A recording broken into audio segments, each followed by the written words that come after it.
Hello. You're listening to 801 Lore FM. Hi guys. Oh, can you hear Dane? Dane, are you muted or are you unmuted? I am here. Hi. Hi Hello, guys. everyone. Hello. How are we all today? Is music too loud? I think music's a little too loud. Okay, I think we're good. We good. Wait, new studio. Hi guys, new studio, new us. How are you guys doing? Welcome to 801 Lore FM. Our new little setup. This is season 2, episode 1 of the new season. We can barely hear it. Okay. The Fatui codes. We would like to thank Eve. A special shout out to Eve for this. Because otherwise, ignore his coffin. it's a table. Right? Dane, it's a table. We're temporarily using her coffin as a table. Just ignore us. Yeah. That's exactly what it is. That's exactly what it is. You're reduced to okay, but this comes with an invalid reason, okay? You have been exposed. Well, guys, welcome to our new setup for this season. It is just one of many setups for tonight, actually for the season. And this is actually our first episode of the character featurette season. And today we're going to be doing episode 1 on the Fatui. So here to join me today joining me today is Dane, and later we will have Eve and Hikari joining us later for some lore discussion. Dane and I have been wanting to talk about lore kits. So Dane, Yes. there's a lot of new Fatui here. 5. We have Five. five playable characters right now. And one who's not playable but is currently laying amongst us on the table. I don't know how chat feels about that, but okay. No, I still think it's a table to this day. Yes, table. It's a table, guys, right? It's a table. Trust me. Trust us. So we started with the child all the way back in version 1. We get Wander version 3, and now we've got 3 new Fatui in version 4. That was like a whole 3-in-1 package right there. Oh yeah. And Was then, anyone actually surprised though? Or did you guys think that something was sus with these characters? I kind of saw it coming a little bit from the trailer, because like Yeah, the way that Arlecchino was kind of like reviewing the performance, I was kind of like, is it? Sorry, Arlecchino. Oh my god, I'm not gonna be able to get over that. Was it like Arlecchino's reviewing their performance, and I'm like, wait, isn't Arlecchino like the head of the orphanage? She is, yeah. House of Hearth. Yeah, so I was like, hang on a second. That's where all the little orphans go, and they get a happy little life until they get about adult age, and that's when they're all recruited into the Fatui. Wait, the coffin, Senora being dust. We use Senora's coffin for making cheese with her ashes. What? Wait, what? More Italiano accents, please. Arlecchino. I'm gonna really butcher it. Absolutely. So will I. So we started with Child. Which version was that? Was that 1.1? Was it 1.1 that came Was it out? 1.1 or 1.2? I heard that it was like 1.1, 1.2 that it came out, because apparently he was coinciding with Zhongli. But then it was kind of like, now we have him back again. Well, we just had him back with Zhongli again. But it seems like he's still relevant no matter what region we're in. Like, he's Mr. Worldwide at this point. Pretty much. And he's always been a very interesting character, to me at least. you take him all the way back, and I was looking at various kits, learning a little bit more. I took a break from Genshin for a while, Mm-hmm. learning a little bit about the various new new teams, if there was any new comps that had come out for these various characters. And I found something real interesting is it didn't really occur to me at the time, but I can see why a lot of people weren't too sure about how to play him. There was a lot of memes about, he was a bad character to play for a while because of his cooldowns and all this stuff. And then I thought about that, and his kit is one of the most complex kits that we've had. And still to this day, it's still probably one of the most complex kits if you break down each individual thing about it. Yeah, Until we really got to Dendro. Now there's some complex kits in Sumeru, but for the most part, like there, he is a much more difficult character if you learn everything about him compared to other ones too. I still haven't learned anything. I feel like I still don't know much about him, even though like I was even playing his trial last night. And I'm like, okay, I just remember you have to do E, and then you make use of like the E's that skill as much as you can before it starts to hit a cooldown. And then there's also the Riptide with the marking and everything. And I'm like, am I playing him right? Am I playing him right? And it's just really confusing sometimes. But I feel like people who know how to play Child's Kit are just like a whole different breed. So funny enough, you actually don't want to play when you have him. You don't want to play until you reach his cooldown. The golden time is about 8 to 11 seconds, and of course you can still go longer, but 8 to 11 seconds gives you a 15-second cooldown. It starts at 6 seconds and continues to go up. Once you reach about that time, you get in a few charge attacks, a few normal attacks, you get Riptide status applied to the enemies. Then you switch him out to his other characters, his other partners. When you come back, he's already cleared to go. He's already ready for his next round of absolute murder. The problem with Child is people forget he's still meta to this day, but people realize he's really good and then forget about him almost instantly. He gets involved in a really good team, but then everybody just forgets he is actually a good character for a while there because he's hard to play. I think it's just also because like he comes back so often that people kind of overlook him a lot. Because especially when he's like in every region, everyone's like, "Oh, he's Mr. Worldwide, like whatever." Like, do I really need to pull for Child? But the fact that he's so complicated to play in general, and just like, yeah, like as Aniki's saying in chat, Mr. Worldwide, the Rewind Archon Tortellini, he's got so many nicknames that it's just become like a walking meme in a way.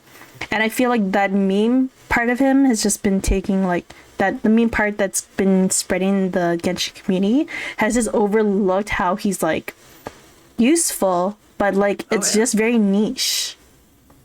The thing is, too, is you want to talk about complicated. The man has 4 different types of Riptide in his kit. 4? Yeah. So you've got his burst, which if you kill an enemy with his what is it called? His charged techno, not melee. His bow burst. If you kill an enemy with his bow burst, they explode into AoE Hydro that deals damage to surrounding enemies and then applies Riptide to those enemies. Then you've got his slash, which does very minor Dendro application. Then you've got his blast. So that was burst, slash. You got blast, which is his melee burst. That when you hit them, they get an AoE explosion on the enemies, and then they lose Riptide. And then you have flash, which when an enemy's hit with a charge attack, if the enemy has the Riptide effect, then the enemy gets 3 instances of hydro damage applied to them, or 3 little hydro damage attacks. See, that's very particular, because also I'm also seeing here Casa talking about it because they're also a mobile player, and for something where there's a very fast rotation, it's kind of like how do you not have fat finger syndrome and just make sure that you can actually do things, and then it's just like make sure that the timing still works. Yeah.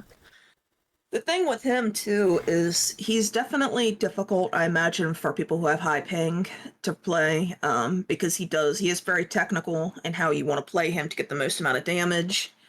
The one thing also that a lot of people try to play him as, they try to play him and hope that they'd say they're pyro. They want their pyro character to do, they want to vape. Well, Child doesn't really vape well. He reverse vapes because he applies so much hydro so quickly with no ICD in certain attacks that you reverse vape with him. That's just, you reverse vape. You put him in Burgeon teams. You put him in teams like that because he does so much hydro, and becomes quite difficult for noble people. Oh, jeez. Now, the most of his damage does come from his skill, where you activate the skill. You burst. The ideal thing to do with him is you want to burst with his, while he's still in bow form. Then you switch to his skill. You do a little NA charge, NA charge, NA charge, that like 5 times. You go back and forth.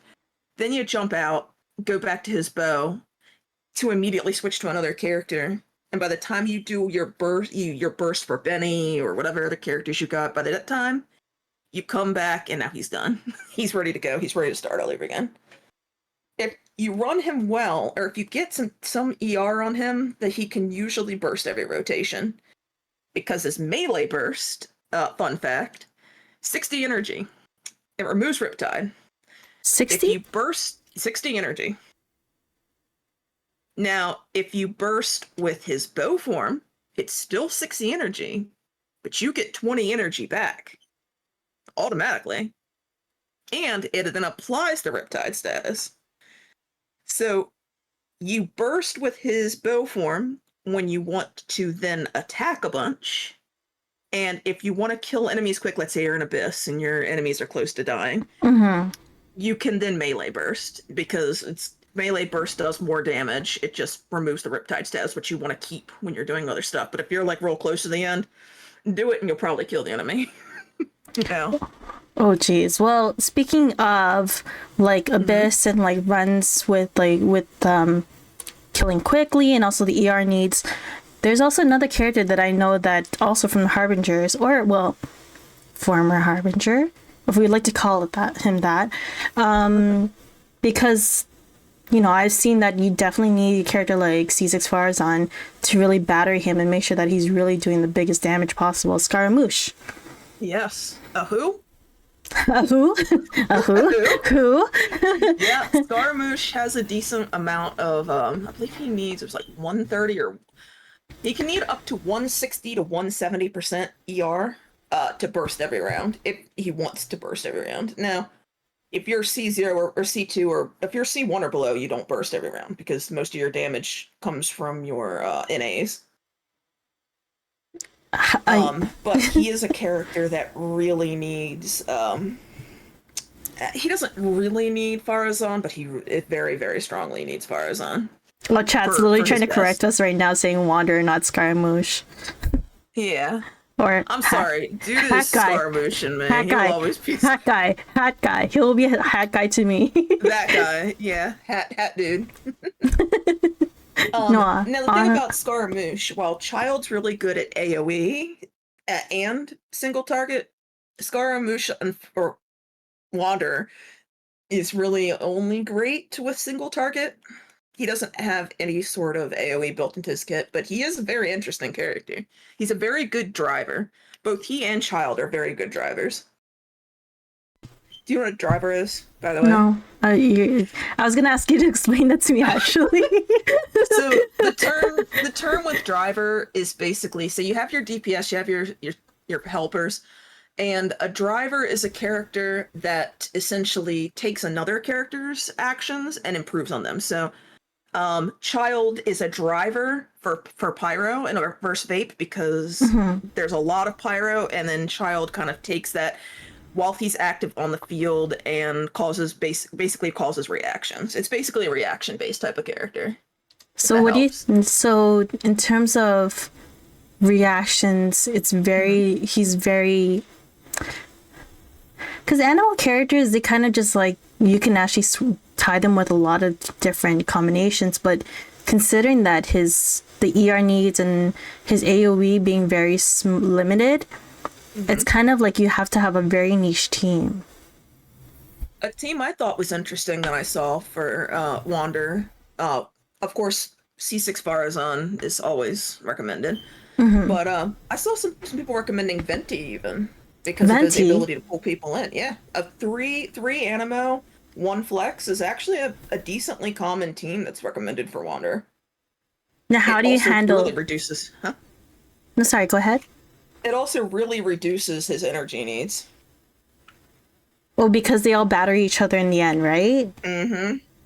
That's how much. How much is like for? So if we include Venti to basically EM battery, who would also play in that team? So we Um, have you got Bennett. you have Bennett be a good Bennett, character for that. Yeah. but since Um, Bennett is like aerial, like is on the ground, would it still apply to Scaramouche if he was attacked from the air? it does. It actually Does applied to the characters above, yeah. Another thing people use is two hydro to get a reaction. Um, here's the problem with Scara or Wander. For those of you that play him, you know exactly what I'm talking about. A single arrow becomes your worst enemy. A really single, oh yeah, a single hilichurl arrow, and you're immediately knocked down. And then he has a long animation for getting up. that? He also, the second he starts flying, he immediately starts using his points that he gains for flying. Mm-hmm. And so he gets up, he gets hit by an arrow, gets knocked down, gets basically has to get back up, and he wastes points just getting up from a hilichurl arrow. So then you basically lose all the time that you have up in the air by having to Mm, work with just getting up, and then there's no point. By then you've already lost your airtime. yeah, that can happen. That's why a lot of people recommend him being put with a shielder. Um, he Mm, does DC. He does really good actually with Toma C6, surprisingly enough, because he actually boosts his NA and charge damage. Diona can do speed buff and healing. You've got Layla, who increases NAs and charges at C4. Shinksho doesn't heal, but he gives interruption resistance. so Once Scar is in the sky or wanders in the sky, he mhm. has no interruption resistance whatsoever. So how do we? Is there any possibility that he could work with other characters, like say the other Fatui? In the future, possibly. Like we have like the three siblings. Like we have Linny, Lynette, and Fremenade that we just had for this patch. Uh, And from what I've seen also on the trailer, that, it seems like the trailer is always forcing the three of them together. But what are the chances are that we can try and synergize them with maybe the other Fatui? um, of all of them that are currently active right now, I mean, Lynette would be a character that could help with some of his energy issues, but when it comes to Lenny, he doesn't really help Lenny, and Lenny really doesn't help him. Um, in Why is terms of Fermine doesn't do much for him, but now in the future, we don't know about future characters, unfortunately. I would love to know. I'd love to know what some of these characters' kits would be if they become playable. I mean, if is it just me, or do like a lot of these characters I've seen just seem very DPSy, and it's kind of like, how do you tie in, even for like the Fatui collectors, the people who want to collect Fatui characters? It just seems like there's no way of tying them in together because they're always competing for like field time. That is true. Well, that's true for the 5 stars. Lenny wants a mono pyro team. A lot of his skills, like he can play in a non-mono pyro team. He wants at least one other pyro. Um, he's very DPS, mainly charge attack. In fact, his Grimmalk and Cat that he creates when he shoots his Mm-hmm. arrow and like charges and hits somebody, that little cat thing. Um, if I was to say there's a character similar, I would say it would be like Ganyu's Flower, except it doesn't do AoE. No. It once it hits and it explodes, it does additional pyro damage. His kit, I actually really love his kit. I made a mistake. I would have gone back and got him now that I know more about him. Oh. Even though Uh, I'm not a big fan of turning into a cat in a hat, I actually really like his kit. Never mind the fact that you are a cat, of course. Oh, yeah, you're right, Casa. Benny C6 works perfectly. He is just fantastic. Now, we only have one other type of characters that are good in mono teams, and that's the Geo team. That's your dog Zhangli, boy's name I yes. can't remember. Oh, Goro. I was Goro, saying thank you. Zhangli, and you're like Goro. I'm like, okay. It's two They different got opposite his, sides of the. and for a while, Mono Pyro was almost like a meme way back in the day. Yeah. And then there's Mono Geo that works well if you got Goro. Now we actually have a workable, I mean, kind of meta mono pyro team with him. Bennett's a good option. Put him with Xingqiu. Why would he be there? Wait, what? Oh, Zhongling. wait a second. Wait a second. Oh, you didn't know? You didn't know that? Oh, that's leaks for 4.3. We don't talk about this here. We don't talk about this here. No. Y'all know now. Xingqiu is actually the pyro Archon. He has a secret delusion, guys. He has a secret delusion. I'm just kidding. We're just kidding. Now, the cool thing about Lenny is he does take away his HP when he does his attacks. But he gets a lot of his HP back with his skill. Now, he shoots his arrow, or he does his charge, and his Grim Malkin appears, and when that ends, he gets a little bit of he gets like a stack, I think it's of, what is it, surplus props. And when he gains these stacks and get up to 5 of them, when he skills, he basically gets rid of them all and does additional damage with it. That also gives him his healing back, but he can only get those stacks if he's higher than 60% health. So putting a healer with him is actually a really good idea. That's why Penny is really useful for him, because he can keep him healthy above 60%, allowing him to continue to get those stacks and do a lot of damage. For a nation that doesn't have like a lot of Hydro characters, it's surprisingly really dependent on HP, especially like characters like they just attack and they just can actually heal themselves. Yeah. So even like I saw something about Lynette also being able to do the same thing. And I was like, wait a second. She's attack based, but there's something about like having to do with her HP, and I was like, wait a second, is she based off HP or is she based off attack? But it's just that the more HP that's involved, the more it starts to help with like their damage a little bit, but not more like healing themselves at the same time while they're attacking, even though they scale more on attack base. So there's a lot of like split scaling going on in here. I'll tell you what, for those of you who like the new Fatui characters, or really seems to be almost any character in 4.0, that Marichis Hunter domain, oh my god, is that the most energy efficient domain we've had in a long time. Jeez. And if you don't get any of those, the Golden Troop is amazing for your officials, which y'all should have for free by now. Now that don't mean that she hates Zhongli. It's so bad. Zhongli hates me. I've been trying to grind that domain so much. Gotten nothing but just crap after crap. Now Lynette, hey, we finally, it took us to 4.0 to finally get a free Animo character. Oh my god, thank god. But she's so cute. I'm sorry, she's cute. She is. She's pretty. But like yeah. She's very cute. Her skill is neat. I do like her skill's interesting.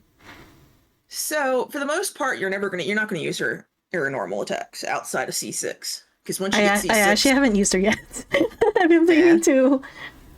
Outside of C6, she really doesn't do anything with her NAs or charge attacks because, well, they're not great. And at C6, she can turn them into animo attacks, like, you know.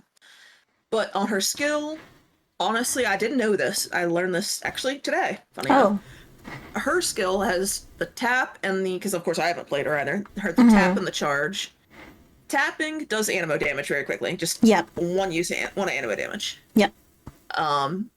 You charge, she runs around for about 2.5 seconds. So basically it's a shorter Yelan skill.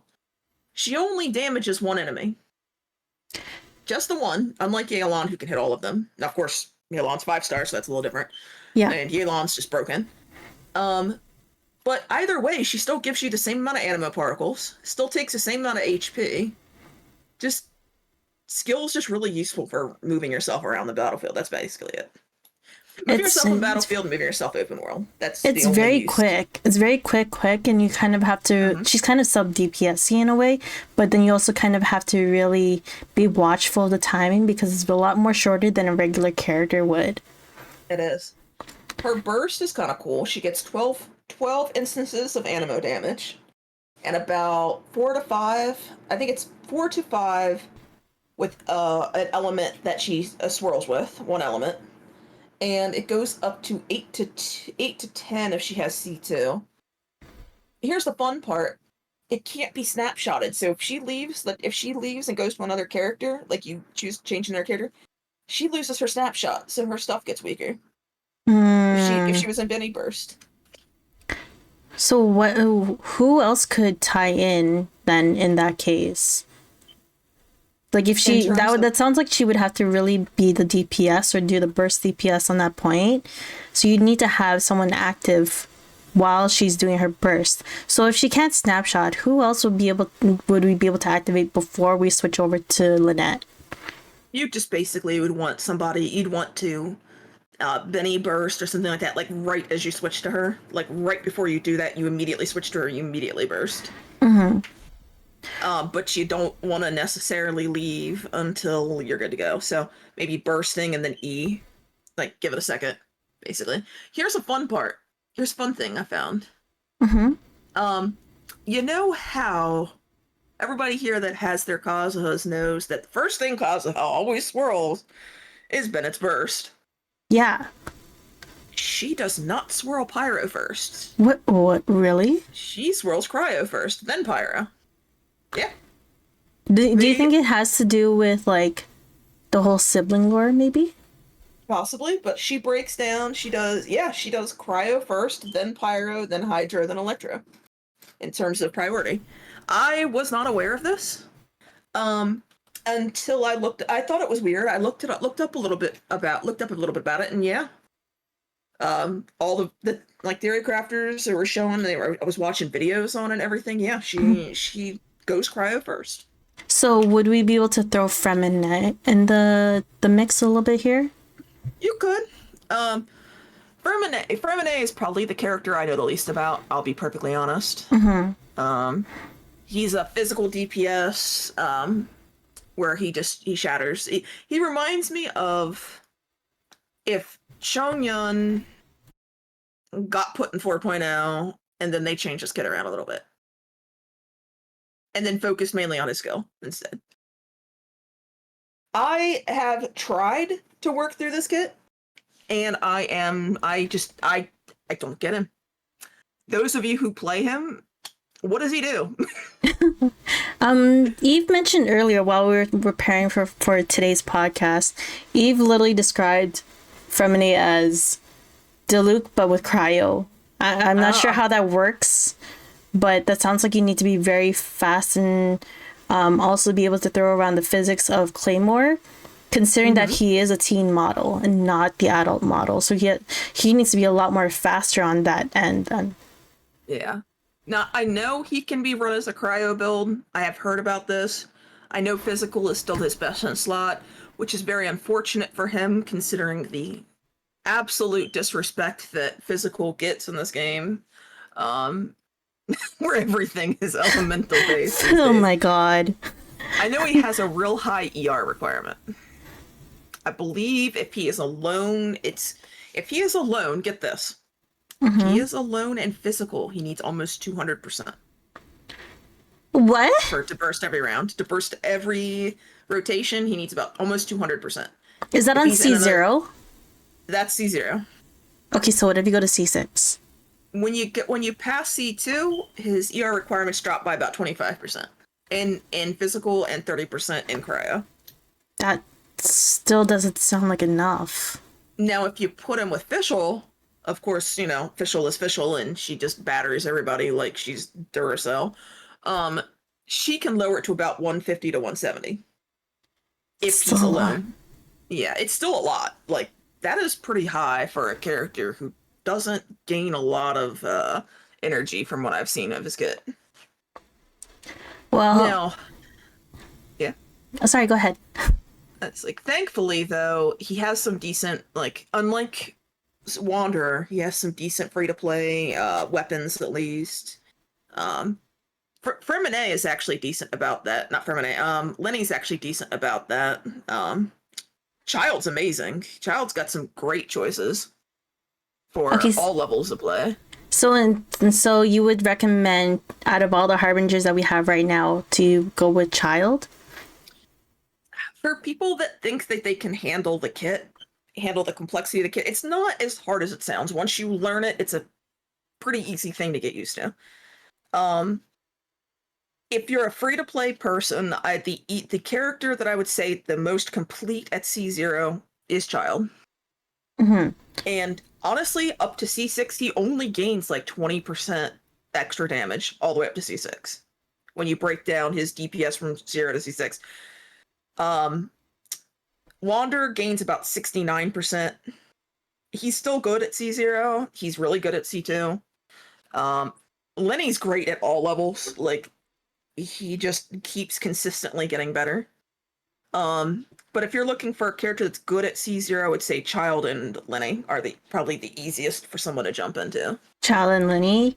So if you Child and had Lenny. to rank based on best playability from like best to like least, would you put those side by side, or would you put like maybe Child first then Lenny? Are we talking somebody who wants to fully invest in these characters and willing to put in a lot of time? Or are we talking about somebody who's new, who's kind of like on this, like on the level of like, should I get which harbinger should I get if I want to start? Like, because I if would we're talking somebody who's ready to hyper invest, I would say Child would be the easiest starting point for okay. a free to play person. And for someone new, For someone new, Lenny. Lenny is Lenny. probably I would personally, I think, Lenny would be one of the characters that probably is the easiest to build of them and still do a lot of damage. A lot. Child is Chad is definitely agreeing with the Lenny. By the way. Yeah, Lenny is very simple. Charge attack until, charge attack, keep yourself slightly healed so you can get more stacks. E, when you burst, you just want to touch your enemies once, and then you just want to tap your E when you're bursting. That'll stop your burst and create a huge AoE. Lenny is the most comfortable to play in terms of getting a character, not having to use a ton of thought, and also being able to have a good character that'll hold you over for a while. Well, I'm curious to see how much more we can really build these characters and how much more we can really expand on them, especially when we've only just gotten them in this patch and there's still more characters to come. But in the meantime, we are going to be switching over gears, so we're just going to take a quick short break and we're going to be going into the lore session of this podcast. Thank you, Dane, for talking about the Fatui kits. I know it was a little bit of a short, and we could only crunch so much, and we could only crunch so much today. But trust me, if anybody wants to know anything more about these, I've been spending a lot of time researching. Dane was literally going on for hours. Dane was going on for quite a while for like researching, and we would definitely like to be able to do more. But when it comes to builds, I'm honestly terrible at them. If you guys ever have any build questions, especially with all the research that we've been doing about the Fatui, definitely bug Dane. You can always hop into our Discord and talk more and discuss more in there.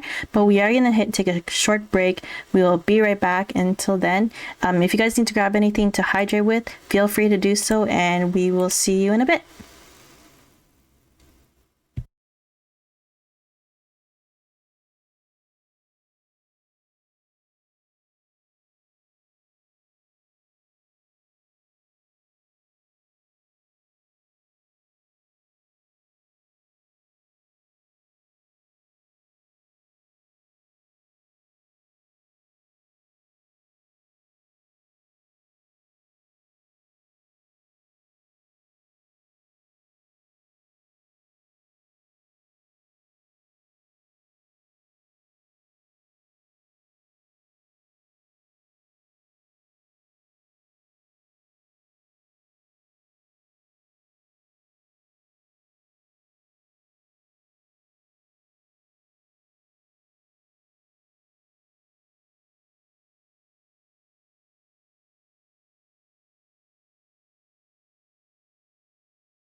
we're just going to take a little check here. Oh, we're here. We're live. Hello. And I think we're good. Welcome back. Oh my gosh, everything was deciding to like break on me all of a sudden. Hello. Hello, everyone. Are we switching over? I gotta switch over, damn. Dang. Oh, dang. Hello, hello. Welcome back. All right, guys. Welcome back. We're back. I know. Welcome into the second segment of our Lord podcast tonight. We can't hear Penguin Person. Oh. Can we? No. Oh no! Oh no! Oh no! Yes, I can say whatever I want. All you can talk. I can say whatever I want. There, I'm cranking y'all up. I'm cranking y'all up. Can you hear now? It has a knife. The penguin has a knife. I have a knife. Okay. Chat's freaking out because you have a knife. Why don't I see the knife? I'm on here. Because I didn't make you with a knife, that's why. Oh, well, I don't see you at all either. I'm confused. It's okay. Oh, wait. I think I'm on the wrong stream. I'm on your stream, and I'm supposed to be on Zuria's stream. Oh, that's okay. Because nothing is showing on I have my full VTuber on my stream. Wow. Coffee with the subs. Thank you, Coffee, for the 5 gifted subs. I appreciate it. Wow. Thank you, W. Thank you. Well, murder in front of a coffin is ironic. Oh, trust me, I murdered Senora. You thought that was right in A? Nuh-uh. I rewrote the Irminsul timeline. I am the true murderer. Senora. Well, it's kind of chaotic. Wait, isn't it a table though? Honestly, I thought it was the table for the longest time. I still think it's the table. That's so funny. Well, for those of you guys who are just tuning in, we have Eve and Hikari here to join us for our podcast to talk more about the Fatui. We already talked about some of the Fatui kits for those who are playable. And we're going to talk about the Fatui up to now. And actually, we were doing some discussion earlier. And Dane brought some, like, information that we didn't even know about. So, because I started playing, like... Eve, when did you start playing? I started playing whenever Sayu came out. So I think that was, like, 2.2. So, like, around the Inazuma era. Oh, Coffee, thank you so much for gifting us up to Brooke. Wow. W. Oh, nice. W's. Bob's always popping off in this chat, aren't you? Zelda says Sayu was 2.0, then I joined 2.0 right as we hit Inazuma. Oh, because Lily Pichu, right? Yeah, literally just because of Lily Pichu. That's the only reason why I joined Genshin. Wait, Hikari, when did you start playing? I started playing like 1 month or 2 months after everyone started playing. Because this stupid bitch convinced me, and now I'm $3,000 short. Oh, I convinced you. Convinced you. First of all, it wasn't me. It was our mutual friend Ambi that convinced you. It wasn't British me. accent means that they know what I'm saying is right, but I don't want to admit it. No, you're gaslighting yourself, okay? I'm really not. Literally gaslighting yourself. It's all your fault. I would be $3,000 richer. Because every day I was like, oh, I don't know that I want to play this game. And then they were always like, oh my God, it's so fun. It's so fun. You should play. Oh, blah, blah, blah. And then there you go. Wow. I see. I'm taking all the blame. This is my true betrayal. This is my Scaramouche arc. 5 days straight, not a single day went by that they weren't peddling Genshin Impact to me. Like, you guys are worse than Hoyoverse. Hey, yo! What's Anki going with on the here? 5 gifted. Coffee, thank you for the 2 gifted subs to Aniki and to Am and Aniki for gifting the 5 gifted subs. You even got a sub from Coffee too. Poor Anakin can't even get their own sub. I know, Damn. Dang. Give other people a sub. That's sad. Oh no. Trevor's stuck in ad hell, and I totally understand. Oh man, I ad hell is a whole different ad bis. Mm-hmm. No, never again making that joke again. No, I can't make jokes. It's okay. We love to add this sometimes. I don't know. It kind of helps and kind of helps and doesn't help when I can't even tune to stream sometimes. Like Eve when they stream like 9 o'clock in the morning while I'm at work. Don't you enjoy the 3 pennies you get from like the ads that we get from Twitch? I can't tell from the look at that, robotics. 2 more. Wow! Oh, Wow! Look at Aniki, that. thank Now you. there is a war. Oh, wow. Now there is a war. Straight up I war going on. can't get in that. I can't get in that. I appreciate you guys. Hey, yo, level 4 hype train. Let's go. Wait, what? Really? I can't even tell him Yeah. again. It actually doesn't Yeah. tell me. No, never Hey, mind. yo, We're level back 4. up. Oh my god. Oh my god. Okay, are we doing this today? We're doing this today. Absolutely, we're doing this today. Thank you, Wow, you just said off the bet guys. that I got you 5 more. Oh. Thank you.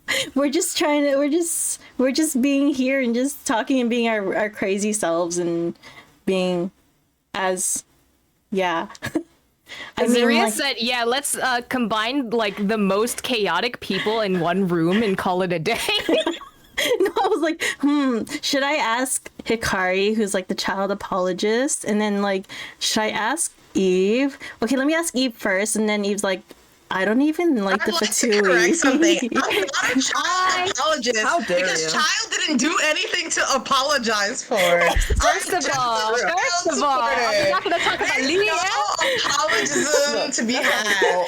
He didn't mean it. What do you mean he didn't mean? He tried to blow up an entire town. Okay, He was Zhongli just knew being exactly what he silly. was doing, and Zhongli literally enabled him. Don't you think that the Geo Archon is way worse for like knowing the plan and then deciding to use this to test his people instead of like the person who's just following the orders of his superiors? And you would is, just like, follow orders even though they're has- wrong? Okay, and has severe mental illness due to the abyss? I don't think so. So we're just out here being accusatory towards people who are struggling mentally. That's not not ableist of you. thank you. Very not ableist of you. That is true. We need Steph here, so it's a full Fatui apologist team. Okay, listen here. I think the Fatui. Because there's nothing to apologize for. Just to be clear. As a future judge, I'm not a child apologist. I would never identify myself as such. I'm a child supporter because Child is a poor, sweet king. He just needs a little bit of love and attention, and he's never done anything incorrect. So that's all I have to say. And first of all, I am not a Fatui hater. I think they are very, very interesting characters. Do I think they are villains? Absolutely, and they are very good villains. But you can't apologize for the fact that he tried to blow up an entire town. These are villains, but not Child. Child's one of the good ones. Okay. He I would have gotta called go you for stuff. villains, but He it's would not have Child. said you're no anti-Fatui. I gotta point out doesn't know that what he's Said doing. this. we're about to beat Zaria's record. Hey yo. What? Zuri's For record a of hype what? train. I think the record was About to beat your 8. previous record. Don't wait. About to previous. Wild came up here with even more, and now it's notifying me that you're about to beat your cold in previous here. record. Oh my a god. blanket. Thank you guys. Thank you. Where is my blanket? Like, I did my laundry and I don't know where my blankets are. I'm cold. Sorry. So let's figure out what we do know about the Fatui, other than the fact that Child's definitely innocent of all charges. Thank against him you, at this thank time. you. Okay, So that actually still boggles my mind how he was supposed to be proven innocent, but they still made him guilty. And I'm like, what? Saying like left and right, Child is always being hurt by this cruel, unjust world. Like, what do people have against him? Poor man. He never did anything wrong, and here he is being accused of crimes he hasn't done, being abused by superiors. But all he wants to do is go home and be with his siblings. I feel so bad. But he's a battle Child. junkie. He's the most pitiful character in the game. Yes, only the joy of battle. But the battle thing is sad because the battle thing is only because of how the abyss fucked him in the ass. So like really, like so it's just like, oh my god, which person Listen, I've been watching that video so often that I think we can recite it line by line. Listen, sister was a witch. I actually have some history on the theater that the Commedia dell'arte stuff that all the Fatui are based on. If you would like to hear me ramble about theater for like a hot minute, Go for Listen to you it. ramble about theater. While we do that, I'll look around for my blankets because it's cold in here. It's cold. she doesn't want to hear the truth. That's the real tea. Anyway, so if you guys didn't know, The truth If you is that guys- child didn't do shit. shit, Okay, you shit, should shit, feel. You shit, should shit. You should really wonder like why you have Bryden on your account. If you think child is so bad, why don't we get into her behavior? Kind of crazy. But She's anyways, also whatever. bad. She's also bad. But let me go on the Camille d'Art rant. Okay, so if you guys didn't know that the Fatui are actually based on things that are happening in real life, it's a real life thing, of course, because Hoyo likes their history. So the Camille d'Art History or is history? history. Cold. But Cold. basically, these pieces were all scripted plays during the 16th to 18th century and usually performed by troops of professional actors that each had a special mask that signifies their trope. So Dottore is an example that we can actually see in Genshin art, specifically the in-game art and not the manga art. That mask is actually something that the Il Dottore character would actually wear. Usually the shows were about like current events and scandals, and then they also used a lot of slapstick comedy, so a lot of, getting smacked around places. So each one of these characters in this theater play had different archetypes, and then later on, like the 17th, 18th century, they're tied to more humanism philosophy, so like ideas of consciousness and agency, choice, responsibility, moral values, that kind of stuff. So there's actually classes of these people. There's the Zani class, which are usually servants and clowns. The Vecchi class, which is the wealthy old men, kind of like masters of the house kind of thing. Inamorati, sorry about my Italian. Usually they're signified as upper class lovers. And then Il Capitano is usually like braggarts. They're usually captains of something. So how we can equate this to the Fatui in the Genshin Impacts is Piero is the jester. We don't exactly know what he is. He could be part of the Zani class, probably like a servant or a clown. He doesn't seem like a Vecchi, and there's like nothing that really ties him to anything. For Dottore, we actually have Il Dottore, who is a character. Usually they're the head of the household, and they're kind of Thank like you guys for the hype train level 6. the cunning doctor. They're usually also braggarts, so they're also in the Vecchi class, so wealthy old men and masters, and also the braggart category. Colombina, aka the damselette, is usually portrayed as a maid, and usually the dancer that only appears between shows and not actually during the shows themselves. The fourth slot is a missing harbinger, either Il Capitano or Arlecchino. Il Capitano is the captain, aka most likely comes from the class Il Capitano, and usually they are boastful captains. Arlecchino, the knave, can be categorized as the harlequin, which is under the Zani or servant class. Usually they're piners for Colombina, which is why you've constantly seen Colombina and knave art in fandom. And usually they're described as the sad clown or the disenfranchised person or a lonely sufferer. On the fifth slot, we have Puccinella, aka the rooster. Usually they're of upper class and is usually a thief, schemer, and kind of an opportunist. Scaramouche, aka Balladeer, aka we don't know who he is anymore. He's also known as the Little Skirmisher, aka they were villainous and often were the combination of the servant and henchman role, and usually they got their ass kicked by Harlequin roles, aka the knave. Or you can categorize as the jester, up to you. Sandrone, aka the marionette, usually was a cunning peasant and played usually by a guy, and usually they are represented by a puppet on stage, which is why the marionette has her name in there. La Signora, aka Rest in Peace, My Fair Lady. She is the wife of Pantalone usually, and she usually is very proud and often would fight other women because that's what we needed in theater. For the ninth slot, we have Pantalone, aka the Regrator or regurgitator. I don't even know anymore. They're known for their ego and their money, aka they're usually considered the rich banker with inhumane and sinister characterization. The 10th slot is once again unknown because we don't know which one Il Capitano and Arlecchino are in. And Tartaglia, aka everyone's favorite Mr. Worldwide, is usually categorized as a bailiff, a lawyer, a notary, or presented in the lower class. There's also one category that's missing that I kept finding, was Innamorati, which is usually the lovers. Usually they're young characters and they don't actually wear masks like a lot of these other characters. But I want to put this crack theory out here.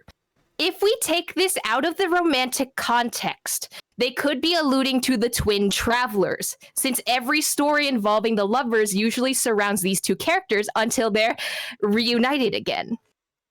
But that is all my information that I have on specifically the Commedia dell'arte.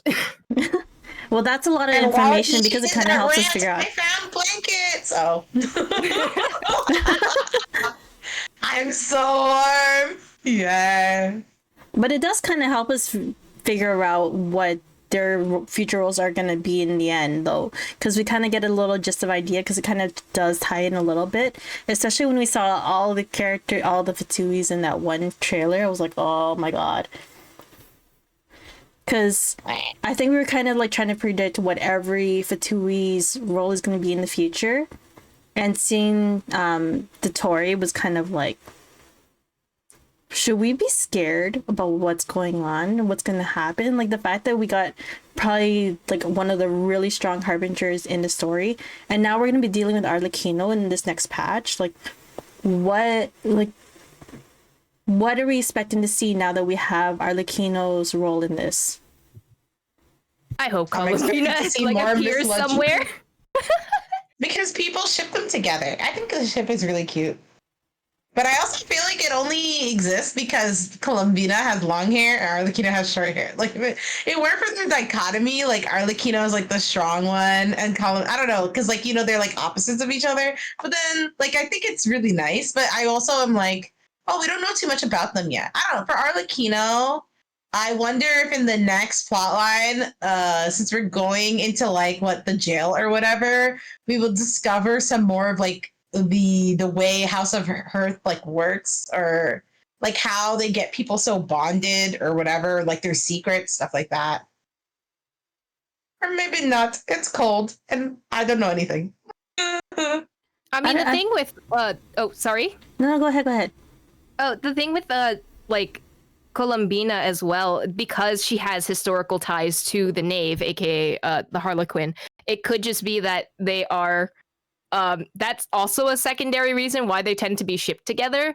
But we don't exactly know what she does yet. She kind of sang on the coffin and that was it. So that's all we really know of her. But definitely Arlecchino is going to have some kind of hand in, because we hear her a lot in this new trailer. She's going to have a hand in the prophecy for sure. Isn't she trying, according to Lene and Lynette, I still don't know if I'm saying their names right, but according to them, like, isn't she, like, her and her people, they're trying to stop it? Allegedly. I don't trust, but allegedly. I'm kind of iffy about that, because I really, like, this child did say that every Harbinger does have their own agenda, so it's kind of like a little kind of like, is Arlecchino actually doing this because they actually care for Fontaine, or is there like a hidden agenda to all this? So I'm kind of iffy, because especially when we looked at the first Archon quest that happened in just 4.0, was that Linny, this fact that she got looked over, I think, is that we were so focused on trying to find out the whole murder case, but we don't really focus on the fact that Linny went down underground to try to look at the Auditrice. So it's kind of like, what happened there? For what reason is Linny having to go down to the Auditrice? And what are they hoping to achieve? And a lot of theories have been coming about how that might possibly be powered by the Gnosis. Because we saw in Sumeru where the Kasha was powered by Nihida's Gnosis. So what are we seeing here? Especially when the Auditrice is supposed to have the same kind of like the same outlook of a case as Nouvellette. But in this case where we saw a child get arrested, was that the Orchis said child's guilty, and then Nouvellette said no, he's innocent, and it's like, what's going on? I mean, definitely. Well, there's like two theories about the Orchis, right? One of them is powered by the Gnosis, and then the other one was like possibly it could be another version of Farina or the Hydro Archon. With like that has like no basis at the moment, from what I understand. But we also don't know who we know who the Hydro Archon is, but with the release of the what's it called? Not splash art. The teaser art that came out on like socials. Farina doesn't have her little like Hydro badge that they normally have for the Archons. It's missing, and Nouvellette's head is conveniently in that spot. So it's either some kind of Marie Antoinette kind of situation, or like they decided to change the art for some reason, because that happens a lot. But we don't know where that is, and I guess we'll find out. I'm still like set on the idea that maybe Farina is still a decoy. Like, I'm still dead set on this idea. Like, I know that they put the Archon photo, like that picture of all the Archons together, but I'm still set on the idea that maybe Farina is actually just a decoy to all of this.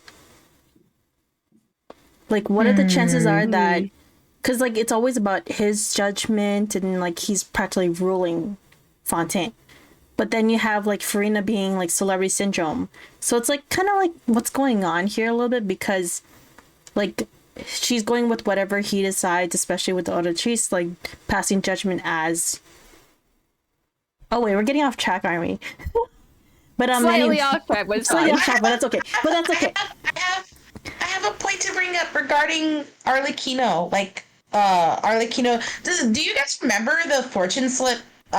This is like going way back. But do you guys remember the fortune slip quest? Yeah. So do you remember the fortune slip quest where like after we fight Ludichoka or whatever, like we find out essentially through the quest that they say it, like essentially that like the title, the Knave, is like a title.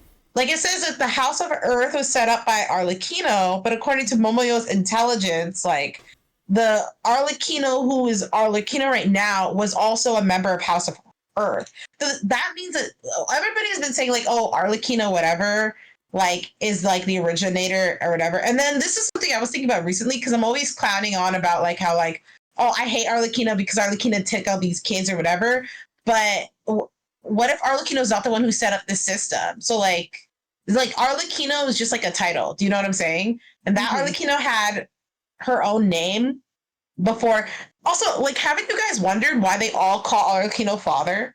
I mean, wasn't Linné supposed to also become the new, like, wasn't he supposed to take over the role eventually for Arlecchino? That's what I'm saying. So, like, it's interesting that, like, they all call her father, even though, like, you would think that if it would be like, oh, you call her mother or whatever. So to me, that insinuates that the first Arlecchino, or whoever who, like, the name Arlecchino is a name you take when you become the head of House of Earth or whatever. And Earth? I think it's Hearth. Hearth. God, Hearth. I can't pronounce. Save me. I can't pronounce words. But like, so to me, that insinuates that our current Arlecchino is really. Oh damn! Maybe I can't hate her anymore. She's just a victim of her circumstance. Oh no!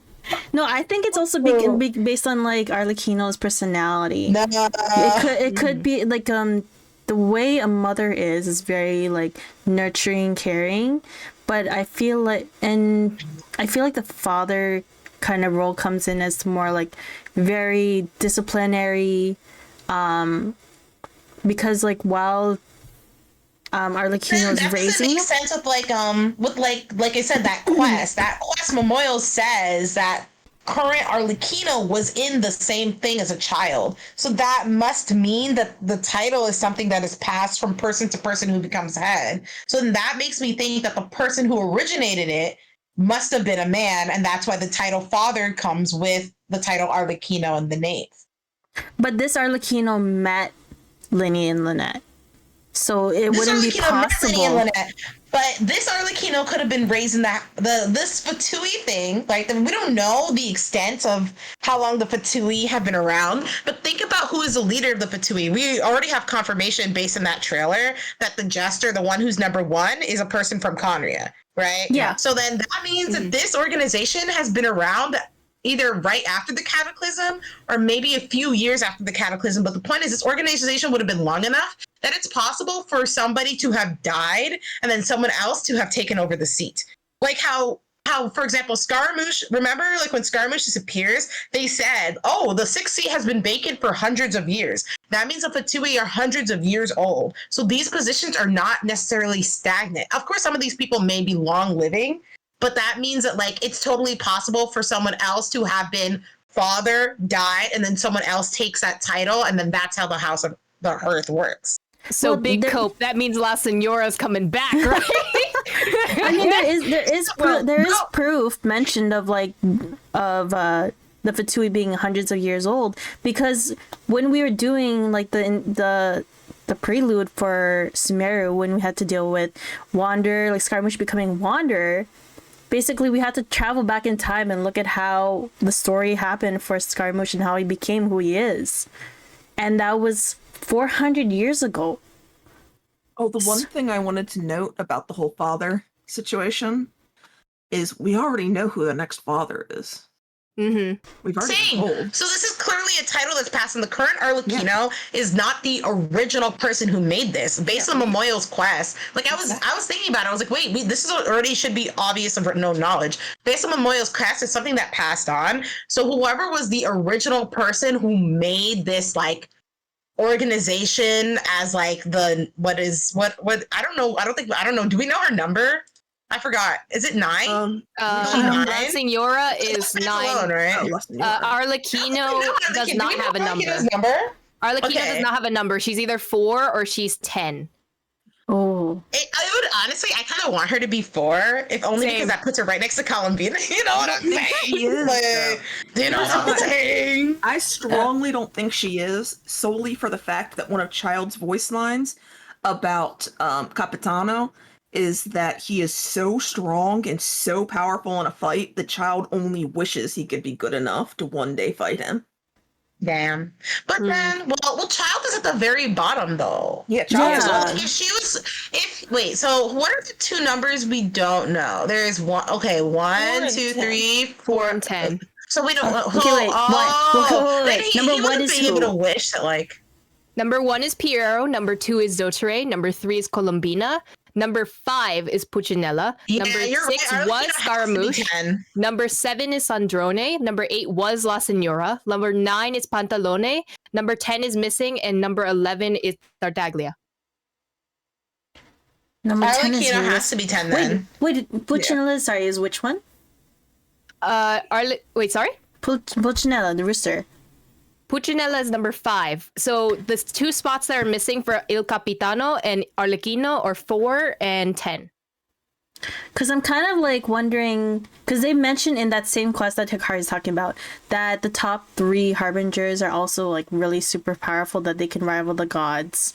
Now the question, so the fact that we also got exposed to, if the Tory is like already the second, like the fact that they exposed us to him right like off the bat, it's kind of like, I'm kind of like wondering, is he really number 2, or are they kind of like they're kind of like doing some decoys here a little bit? I don't think they are. It's a common but there's no reason to do decoys in fantasy stories where occasionally you introduce a super powerful villain early on when you have no chance of ever fighting them. They kind of mess with you a little bit and then leave because you're so far below them, you're just not worth their time to fight. So it's a common trope to do. I fully believe he's number 2. Especially because they've confirmed he's number 2.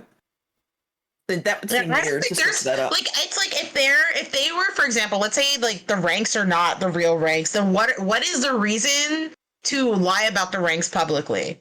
Like, what do they get out of that? I cannot think of anything that they get, so therefore there's no reason to lie about the ranks. public, like, what is it called? Not sovereignty, but like when like diplomats, I guess, like say like, oh, these are the titles to like be like all fancy. It's like, I have a title, this is my title. Also, I just remembered Piero is not actually number one. He is just titled as the director. So there is no number one. We don't know for sure. He's number one by default. You know what I'm saying? He's the director. So there is no number one, but he is number one. Unless there's a number one that's missing. Yeah. Oh, just like how number 10 is also missing. So it's kind of like we already have Scaramouche's spot vacant, and there's number 10 is vacant. Number 10 is not missing. We just don't know what number 10 is. Number 6 is vacant. We just don't know who is number 10 and who is number. It's like we have 11 people.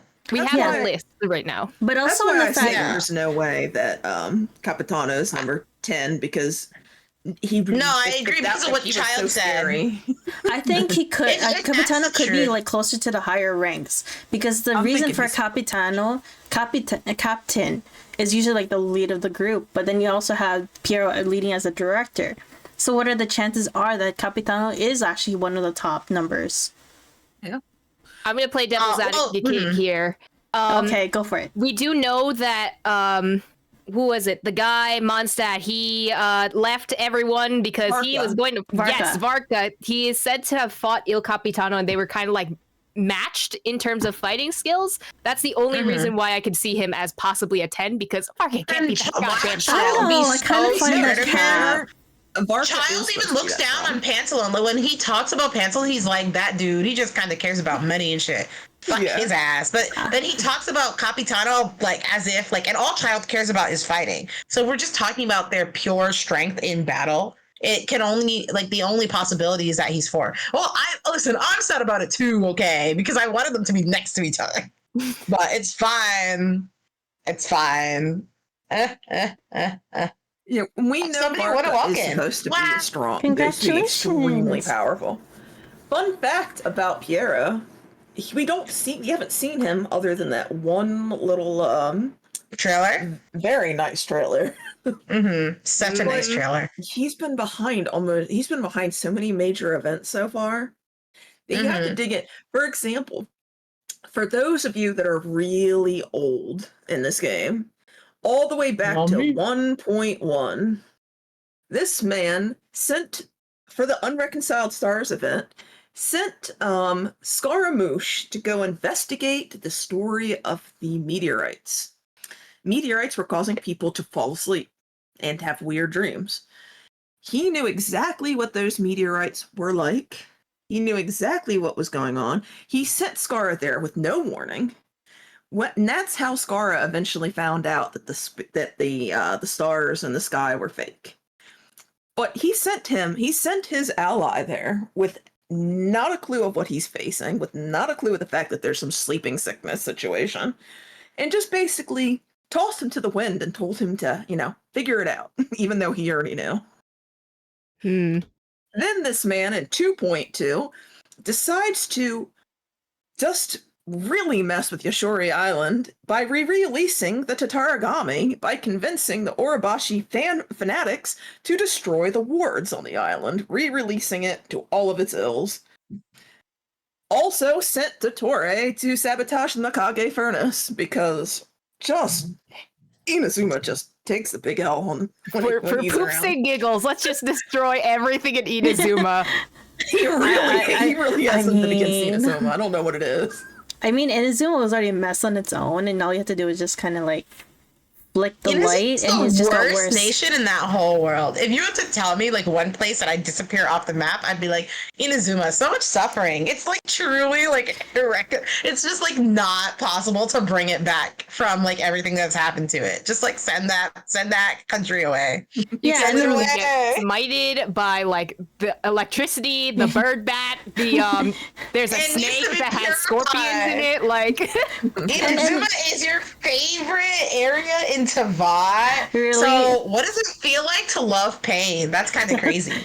But like also like no matter what happened to Scaramouche though, even though he tried to rewrite his own history, it doesn't ignore the fact that Mikage Furnace happened the way it did. Yep. And Dottore did what he did. And oh my god. Okay, wait, I have a question though, because Dottore was able to change his appearance. Yeah. Not many characters can actually do that. I mean, we don't know exactly how he changes it other than he has clones, which doesn't get described at all, like how the clones work. We just know from the manga that the clones of himself look very, very different than the Omega version that we see in-game. Fun fact, the wording Child used is very weird to me. So when he calls them segments, he doesn't call them simulacrums or just calls them segments. Now, simulacrum is what we see Dottore as, multiple versions of himself that imitate his original form in various forms of life. That's what simulacrum. He calls them prosthesis, which is a part of a body. And these prosthesis, he says, they all have individual thoughts and they're connected. They each have individual tasks. Which one is it, Child? Are we talking about a hand? Are we talking about body parts? Are we talking about he's taking his mind and placing it in other people's bodies? Or are we talking about actual simulacrums? Because those are two very different things. But he specifies prosthesis twice. I think he has it confused because even in the manga we see that they kind of act independently. That's I believe we were discussing this not too like before Sumeru came out, Dane, that basically they all act independently of each other and they kind of just hate each other's guts. They do. They constantly fight. So it's kind of like for him to say prosthesis is kind of like a little off. But sorry. No, I'm saying, but this is so different than a simulacrum or a clone. That's such a different word that doesn't even have any similarities. We're getting to see a lot of like hive mind kind of appearances in the story, like Alhaitham's story quests, if you've seen that. There's like a little bit of hive mind. I remember referencing like a hive mind in the Fontaine story quest at one point. I wonder if like they're going to incorporate that into Dottore's design at some point. Like maybe he's literally slicing off bodies and then producing like literal clones of himself, like as prosthesis, as Child would say. But I don't know. It could be a theory. It could not be. I have no idea what's going on. If you look around Sumeru, there's a lot of articles, like journals, that reference about human experimentation. So it could be that he was trying to make a clone of himself, but rather than being able to manifest the capacity to be able to clone yourself, is to be able to like, you have to kind of like, it's like cell regeneration, kind of like, you know how like when we get like cuts and like actually accidentally hurt ourselves, our cells kind of regenerate that, needs that skin to be able to heal it back together. I think it's kind of like following to that concept a little bit, but then instead of like completely healing, it ends up cutting off like a piece of his, like into like creating a brand new segment, quote unquote. Okay, but I don't know, it's kind of morbid a little bit, but that's what I'm thinking. Maybe like it's coming from like when you accidentally cut yourself or something like that. In his case, it's like it's actually like maybe kind of prosthesis a little bit, where he does kind of I guess cut a part of himself off, and then it just creates that new clone, but it still acts independently of himself and everyone else. Okay, but do you know how he did that to a person already? True, he did that to his ex-girlfriend. And that's the story. No, to Abbas. When he was trying to heal infected patients, one of his little tests when he was still in Sumeru was that he was cutting off different body parts of other infected individuals. This is about Belisar, by the way, and was basically replacing parts of Abbas's body with other infected patients, and it did cure and remove his Elazar. He is the only recovered patient prior. Fun fact, though, the body parts, the people he got these body parts from had mental illness. The Abbas didn't. Abbas started experiencing, it started like forming, not forming is not the right word, showing the same mental illnesses of the people whose arms or body parts were taken from. So he basically gained part of their issues and their mentality, and he fled. So you would say that consciousness is tied to the new body parts that we're getting from Dottore. That happened in one of his the only person he was ever able to fully cure out of Elazar. That happened to that guy. Now I'm curious because there was a version of a kind of rebirth in the manga as well. There was towards the end there was a betrayal by one of his henchmen. Basically the henchman wasn't able to do something or like capture Kale or something like that. And essentially what happened is that he ends up stuffing him into a mech like Full Metal Alchemist style. So I wonder if that was the first incarnation of like this idea that you can just, stuff the consciousness and body parts of people to like become a new person. Could be. I think it's also the fact of whether his body can their bodies can accept it or reject it. Because it's kind of similar to the concept of prosthetic surgery, where even getting like transplants, like body transplants, that it depends on whether your body's able to accept it as well. So like donors. Yeah. I think it's so interesting about Dottore. All of his issues, he's working with Pantalone, who I really think is just absolutely a character I want to pull just from his looks alone. And then you've got like that little group of evil. Then you've got Capitano over here, who is known by his soldiers and other people all over the place to be one of the most honorable and helpful and like just people of the whole group. He's just over here doing his best. He has helped Barca. He goes out of his way, gains a lot of respect from his troops, and this whole 9 yards. And I'm like, do you two ever work? Like, what is the arguments like in your meeting? It's probably very like chill, but like, under the surface corporate chill. Yes. Oh, and Columbina, what I find interesting, I know I'm pronouncing these names wrong, by the way. I think it's really interesting the fact she's known as like the little dove, and the little headpiece she's wearing has little wings on it. But I was thinking, oh look, it's like it's a little like, it's a little thing with her, relating to her dove. And then I noticed there's 6 of them. It's a seraph. It's a seraph. And she sings very, very heavenly.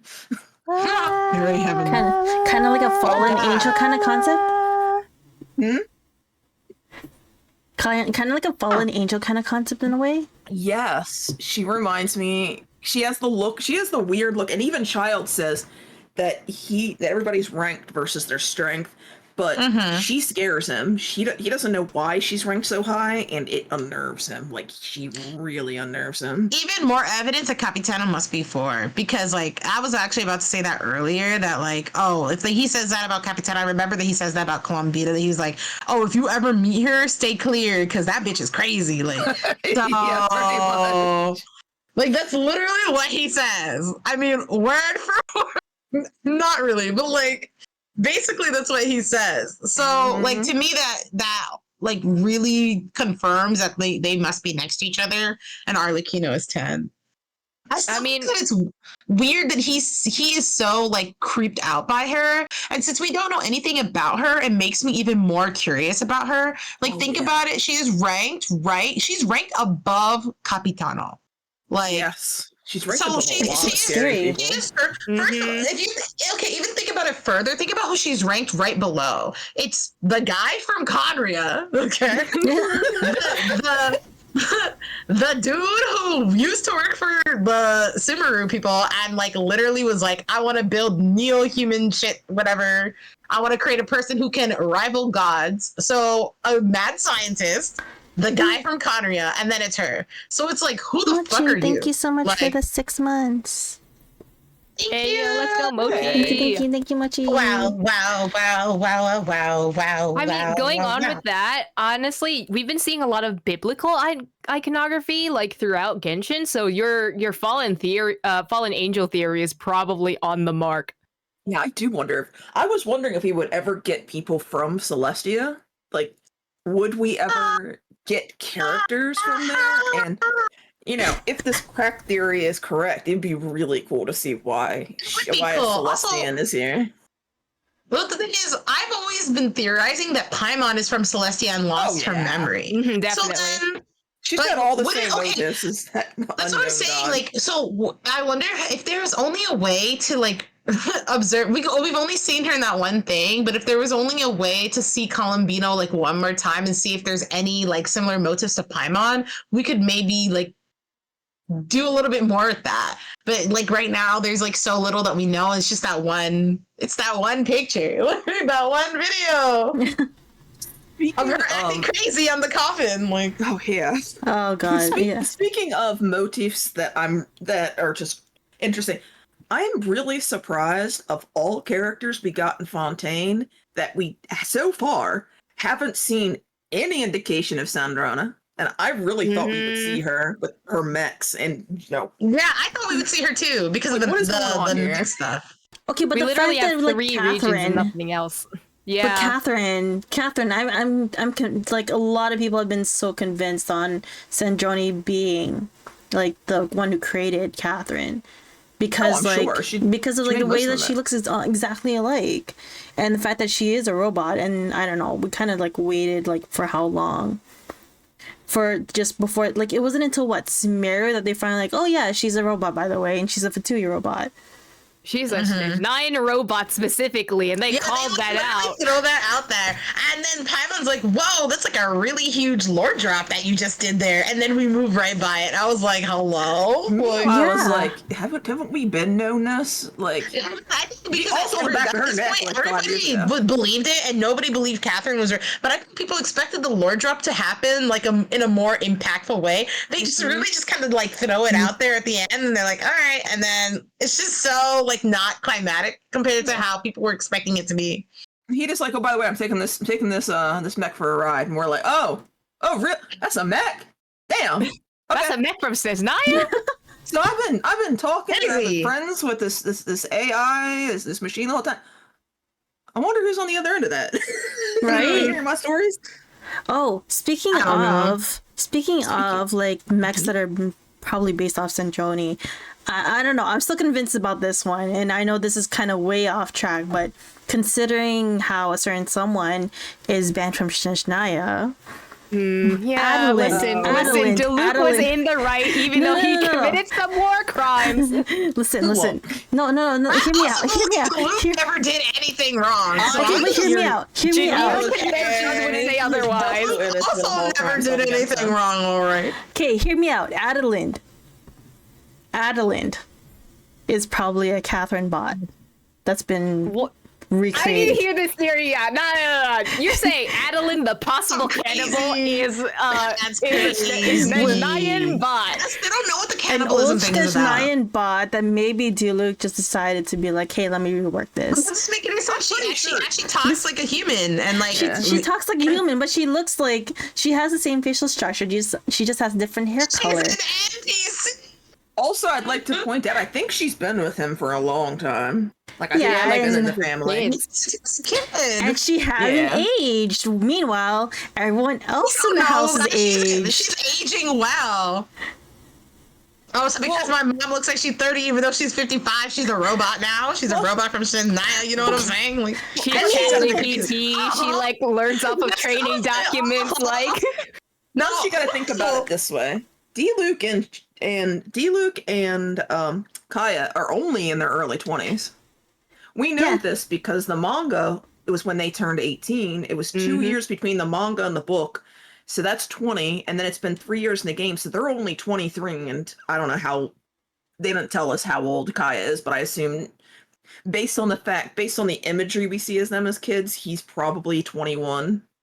He could be older. He could be 26. So why would she? If she grew up with her, she might have started as like a teen mage or something. Teen mage or something. Like, so how? Like, I don't think it's that crazy to think like she's probably at the most like maybe 30. Yeah. Like, but to be fair, she watched them grow up.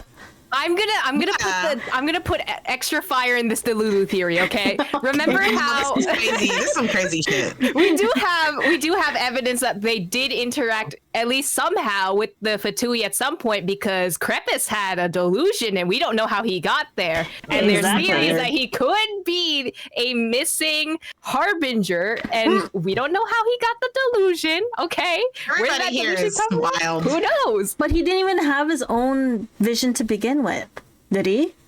No. Krepus did not have a vision.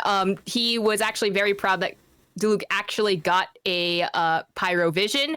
Once Krepus died, Diluc got rid of his vision and tossed it to the Knights of Favonius, saying like, if you won't honor my dad, then I won't honor you. I'm quitting. And then he took off with his pyro delusion to murder a bunch of Fatui.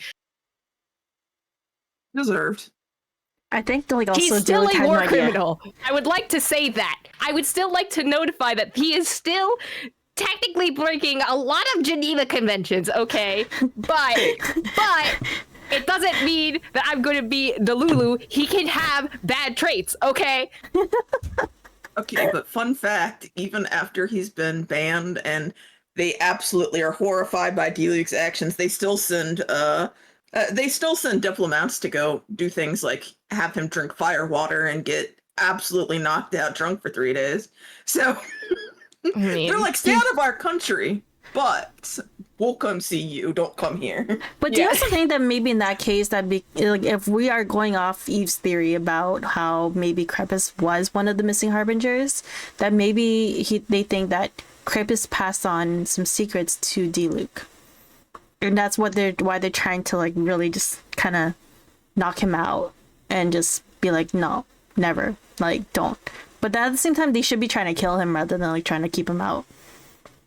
I mean, I think it's possible that Krepus didn't tell Diluc any of this because he doesn't seem like he felt betrayed, at least from what I can understand from his characterization after his dad died. But what they could be assuming it.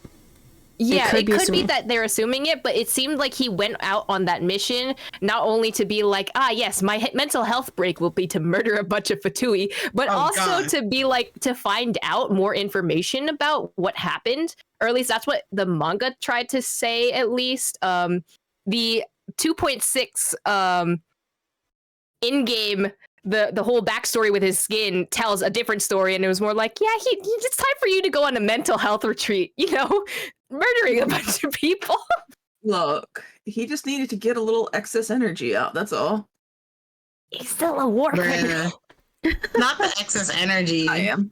Also, who said the silence was loud? It wasn't because I was judging. It was because I wasn't listening. I have to message back my sister. That's right. So don't misinterpret my silence, okay? Who wants random math?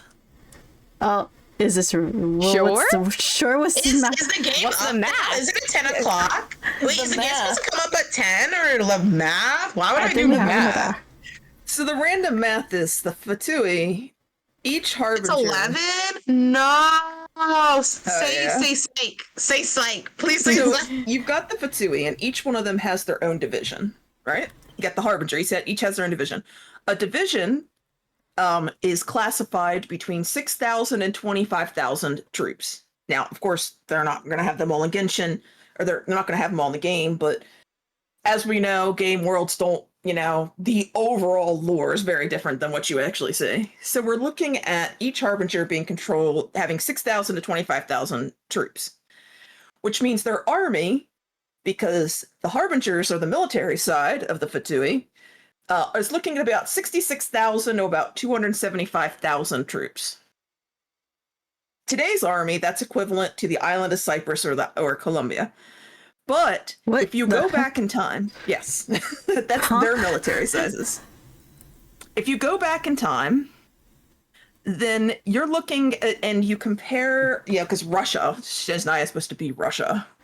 If you look at how militarized Russia is versus Snezhnaya, you're looking at about, let's say, you've got 15,500 members on average in each division, then dividing the highest by lowest.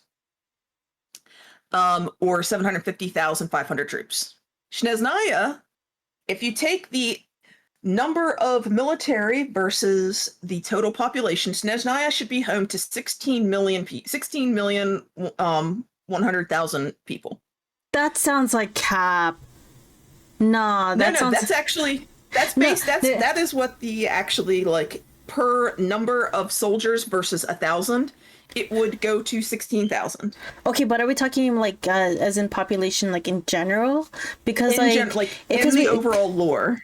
Yeah, because there's also the fact that we've seen even in the manga is that's actually how Kali ended up in this situation, was that the Fatui were constantly recruiting like all the orphans. Mm-hmm.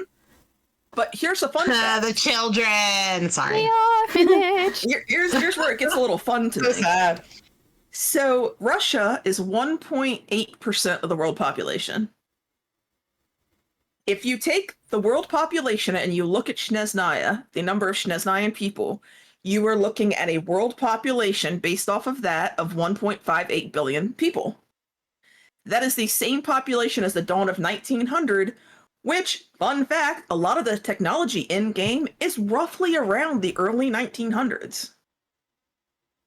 And the Zeppelin, the airships that we're using in Fontaine were pretty new. They were only really in France at that time. Oh. So they were a new invention that started in France. And around 1900. So if you think about that, it's just a fun little fact I looked at is 16 million people would be the population. If we took the same percentages today as how many people would have been in Russia in the year 1900. So we're looking forward to World War I happening anytime soon in Genshin. We're looking forward to it coming more. Don't say it. Who is the Franz Ferdinand of this? Bruh. And I do believe it is somewhere. It was a question earlier. We don't know when the Fatui were created. I don't remember where it is, but we do know that that was created right around the beginning of the end of the Cataclysm. So it was around 500 years ago. I do feel like it was the Cataclysm. And so also, whoever said that, you are right. It was around then. I think that was Eve. Everything goes back to Conria. I've been saying this every single time. Whenever something's kind of sus in the game or you don't know what's going on, if something confusing is there, say Conria, and then it'll all make sense. Conria. That's it. Conria. That's it. There's nothing else you need to say. It always goes back to Conria in the end. Fucking Conria. It's always 500 years ago, and it's always Conria. It's always Conria. I mean, like, okay, so I did the Melusine quest, and I'm not going to really spoil anything, but there was mention of a weird mathematical formula in there. Wait, I'm not gonna spoil it. I'm not gonna spoil it. I'm not gonna spoil anything. I'm not gonna spoil anything, but I just need to say that, like, okay, I was gonna go to sleep last night, and then I couldn't sleep, and then I was like, oh, let me do a little bit of the Melusine class, and it was so engrossing and so crazy. I stayed up until 5:20 a.m. I stayed up for a full 10 extra hours. I did not sleep. Okay, finishing that class. And then when I finished it and I was finally like, okay, I have to get 3 hours of sleep because I have to work at 9, I laid down and then I spent another hour looking up theories on Reddit to understand what just happened to me. So, okay, Eve, how far did you get into it? How insane it is. Wait, Eve, how far did you get into this Melusine quest before we actually, like, we see I got up to Act 1. That's all I got up to. The dedication. What's the dedication? Okay. I got dedicated. The quest took me by chokehold and kept me awake. Here's the difference. They held me hostage. I couldn't sleep. I was confused. Okay, so like in the story, it mentions there's a mathematical formula, and I literally had to look it up because I'm like, how do you read this mathematical formula? Because even Chad was like listening to me read it on stream, and I'm like, okay, what is this mathematical formula? So it's actually referencing to the Cataclysm being 503 years ago. Oh, What's with the extra 3? That's how many years because the game, it's extra 3 because that's how long the game's been out. Oh, wait, that's actually kind of... Wait. It's been been 3 years since the game started. Same Reddit thread. Whoa. Because I remember reading the thread that explains, like, I mean, this said a lot of shit. Like, not some numbers and stuff. Just, I see some shapes in the sky. They said a lot of stuff that I cannot correctly, like, repeat back. But I do remember they said that essentially, like, one possible thing is that even though there's no proper way to decipher it, right? Like, there's no tool in the game right now to help us decipher it the way there is with, like, abyssal language. You know what I'm saying? But, like, apparently it's supposed to point back to that date. I'm going to give you guys a heads up. The servers are not online yet. However, you are able to open the door, which means the servers are powering on. We probably won't see them on for another few minutes, but just to let you know. I'm already in the thing, clicking applying updates. Oh, I am actually about to enter the game right now. So Do we want to say our last before thoughts? yes, I want to say our last thoughts. let's get our last thoughts in I'll here. let everybody else can go before me. I'll speak last. I need to marinate. Eve in my blanket, you know, like a little thoughts. I don't know if you guys saw the parallel. I posted this on Twitter, but there is a parallel between the trailer of Arlecchino and her like us under her foot, and there was already a shot that was similar to this by Nouvelette in the first Archon quest. You mean the scenes we're going to see an upheaval of power in this quest. I want my Les Mis. I want revolution. I want the guillotines. I'm so Let's tired go. to talk about this. They have been saying this since before 4.0. Oh my god, if it will see some Les Mis revolutionary French revolution. I want my bring him home. I want my stars. I want my do you hear the people sing? I'm so tired of hearing about do you hear the people sing. Don't do it just to fuck with you. Like, I've been talking about this for so long. I'm so exhausted. Are you sure you want to marinate or do you want to get this out? You're talking about. I'm cooking. I'm boiling slowly. Get it out. Get it out. Hikari, get it out. Or is this a very, very Hikari, get it out. Get it out. Get it out, Hikari. Low. Okay, the gas is barely on. Clearly something's cooking up in there, though.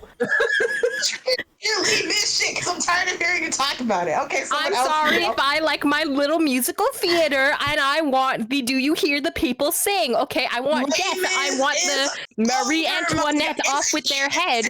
Like, come on. Is it even still on Broadway? Like, we need to move on. First of all, it's in the London theaters, okay? It's still produced on London and it's still on tour. It's not Broadway. So what I'm hearing is it's over. Okay, Dane. Yes. Dane, your thoughts. Last thoughts on Fatui or last thoughts about the patch coming up? Whatever. All right. Whatever floats your boat. Please make Dottore playable and make him stay evil. Do not give me a very friendly, everything I did was wrong and I'm so sorry, Dottore. Give me evil. Give me bad. Give me Pantalone also. I need hot men. I need more. Yeah. That's true. Bina too, because she is beautiful and I want to know what the fuck she's doing. In terms of this patch, Syria, where's my Nouvelette? Yes, you'll get that shortly. You'll get it shortly. Absolutely. You'll get it shortly. All right, Hikari, you sure you want you don't want just? I'm going last. I'm gonna let everybody else speak. I'm marinated. I'm baking in the oven. Okay, I'm just gonna say this. I'm frying my eggs. I don't usually go for harbingers with any Fatui whatsoever, but that trailer for this patch. When I saw Arlecchino, from the view we had, I actually gasped on stream. And Chad heard me gasp on stream.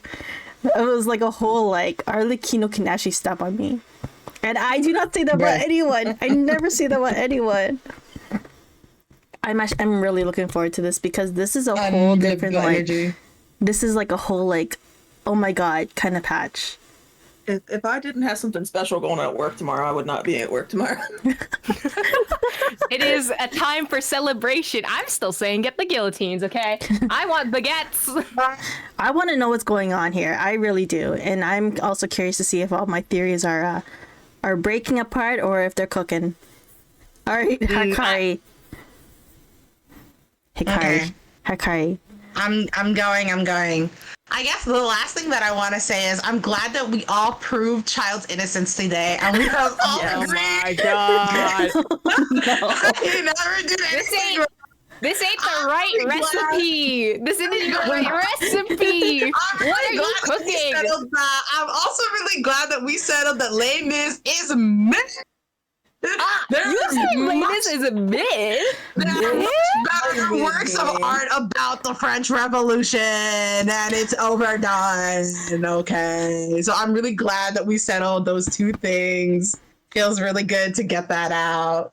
Man, this is some suspicious food because this ain't cooking right now. Who are you? Hu Tao? Ayato? Raiden A? Who can't even cook at all? Raiden was mid, but Raiden is worse than mid. Raiden should be deleted from the game. Give me access to the Hoyoverse servers, but that has nothing to do with Fatui. So, okay, how about this? You are allowed to delete Raiden if you give us every Harbinger playable. Oh. What do you mean? Like every single Harbinger's playable, including Dotore, who has to stay evil. Including Senora, who's rest in peace in ashes. Okay, so when you pull Senora, C0 is ashes. You get C1, you get a little bit more ashes. You eventually move up to C6, where you get her little butterfly, and that's it. Do we get the coffin? Now, yes, the coffin is a burst. I'm in. What is this, Luocha? Genuinely hard. So wait, so I can delete Raiden so I can make Raiden disappear from Teyvat and free the people of Inazuma, but in exchange I have to let all the Harbingers go free? Yes. They have to all be pullable. This is evil. That's a whole decision to marinate on. That's a whole decision to marinate on. I need more time to cook. I'm still around. Unfortunately, we're running out of time. Unfortunately, we're running out of time to marinate. I that's too much. So, like, the Fatui have done so much shit. Like, I have to let Raiden stay. No, it's so wrong. Hikari. Oh man. It's so wrong. I feel like we don't have enough time for Hikari to like keep cooking there because this is so much. I'm broken. This physically hurts me. My spirit is broken. My mental's in ashes. Just like Senora. Let it go. Let it go. You know what? I can work on taking them down later. I choose to free the people of Inazuma. I'll free the people of Inazuma. Wow. Fatui go. It's fine. Perfect. What did Totoro do? It wasn't that bad, bro. It's just a little bit of experimentation. Somebody might make it in this cold cruel world. It's okay. Well, that is a argument for a later time. Yes. But I'd like to thank you guys so much for chopping on. Can I plug something? Am I allowed to plug in my propaganda? Oh God! Here we go again. Oh no! Can I plug my propaganda? We looked at your propaganda the whole time. Needs to close. No, the Hipster Impact propaganda. Let me plug in my propaganda. Your propaganda the whole time.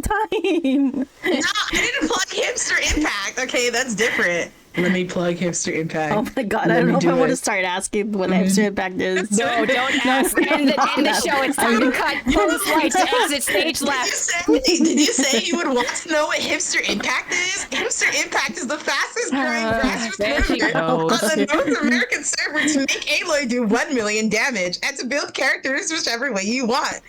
We build characters who others will not, or dare say cannot. Some examples of Hipster Impact are DPS Aloy, DPS Noelle, Physical DPS Godol,